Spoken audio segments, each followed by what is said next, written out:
Good Monday morning, everybody, from the First Defense Doppler 3 Weather Center. I'm meteorologist Austin Onek. On a Monday morning, things are going to be decently quiet and dry throughout the rest of the day today, with high temperatures heading back into the mid-80s or so. If you have any plans for outdoors, no problem at all with, again, getting things taken care of outside. You may want to get the UV block ready to go, because we will be looking at a lot of sunshine across much of the rest of the Mid-South, and also seeing, again, the possibility of that sunshine continuing into the course of the rest of the day, and for that matter, the rest of the week. Chances of rainfall will be back with us again as we get a little bit closer toward the end of next weekend, but until then, things are looking pretty dry across the Mid-South, and much nicer change from what we've seen over the last several days, with those showers and thunderstorms finally pushed out of the way by that nice dry air that moved into the Mid-South over the weekend, and looking very quiet into the rest of the next couple of days as well. Let's take a look and see what's going on across the Mid-South right now. We did have, again, a dense fog advisory in effect earlier this morning into eastern parts of the viewing area. That has now left the Mid-South. The visibilities across the Mid-South dropping down to about a half mile in some locations, not seeing anything in the way of major problems at this point. And likewise, little, if anything, expected in the 7-day hazardous outlook from the National Weather Service in Memphis. No major thunderstorms coming our way right into the weekend. After next weekend, we may be looking at some problems. We'll talk more about that coming up in just a little bit. Pollen over the last few days has been a little bit lower thanks to that rain, showers, and thunderstorms that we picked up over the last few days. Now we're looking at a bit of an increase. So those of you out there with allergies may be noticing, again, a little bit more problems out there with, again, numbers heading toward the medium category. Information courtesy of the Weather Underground, and showing a medium level of pollen throughout the course of the next several days. Also, don't forget that if you have any standing water out there, the Shelby County Health Department urges you to dump out any stray or stagnant water to avoid the possibility of anything breeding there in the way of mosquitoes. With West Nile virus being detected, and also the Zika virus a possible problem, we need to make certain we keep the numbers of mosquitoes down as much as possible. So please make certain that that is taken care of as well. Visibility good downtown Memphis, a lot of sunshine as the American Queen riverboat is docked at Beale Street Landing early Monday morning, and little, if anything, outside of just some haze on the horizon as the pollutants settle down as per usual at this time of the morning on the Cotton Exchange camera.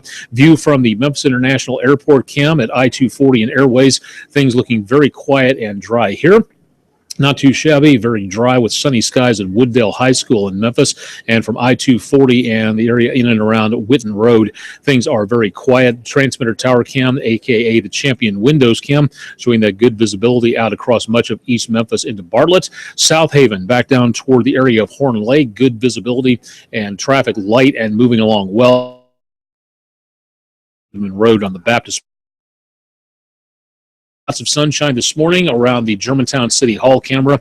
Very good visibility out toward East Memphis, and light traffic as of late this morning on the St. Francis of Assisi cam in and around Cordova, Tennessee. If you'd like to see any of these cameras, go to our website for our webcams, wreg.com/webcams, and see what's going on throughout the entire rest of the Mid-South. We've got, again, a tropical storm making its way up and to the area close to the west coast of Florida. This is, again, something we're going to be monitoring over the course of the next couple of days. Tropical Storm Colin is on its way from the Gulf of Mexico across Florida and up into around the southeastern coast of the United States, right about where Tropical Storm Bonnie was not too long ago. Bonnie is way out into the Atlantic, not a threat to anybody at this point in time.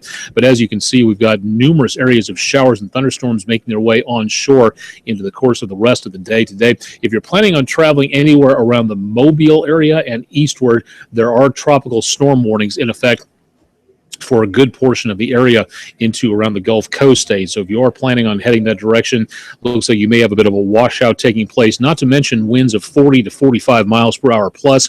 There's a small possibility we could be looking at maybe some redevelopment as this storm is moving over very warm waters in portions of the Gulf of Mexico. So if you have any plans for traveling, this is, again, something you may want to watch, because we could possibly see a very minimal chance of maybe a hurricane developing out of this as it moves a little bit closer to the west coast of Florida.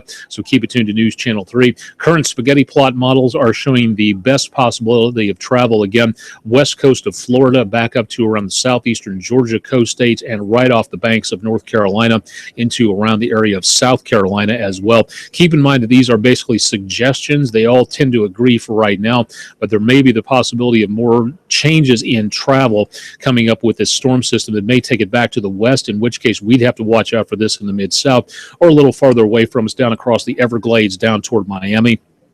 And this is something we're going to be watching with a lot of interest over the next few days. Nothing but sunshine for today.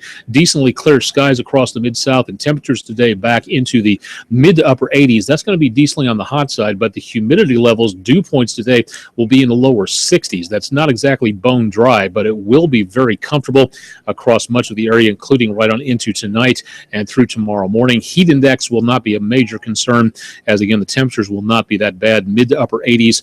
Less humidity means less chance of anything involving a heat index problem. So stay tuned to News Channel 3 for more updates on that over the next few days. What we've got is, again, a cold front that just moved through, stalling out a little bit, helping to shepherd Colin over its way into around the areas of the western Atlantic over the next few days, and another cold front about ready to make its way on through.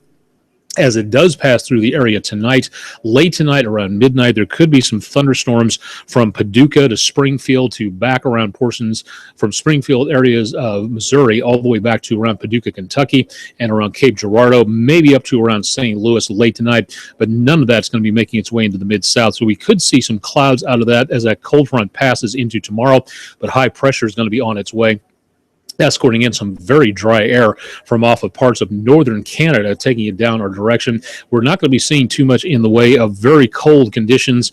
This cold front would be very nice if it was dropping down anything in the way of colder temperatures, but all we're going to get out of this is the dry air, so that's going to keep the possibility of humidity very low.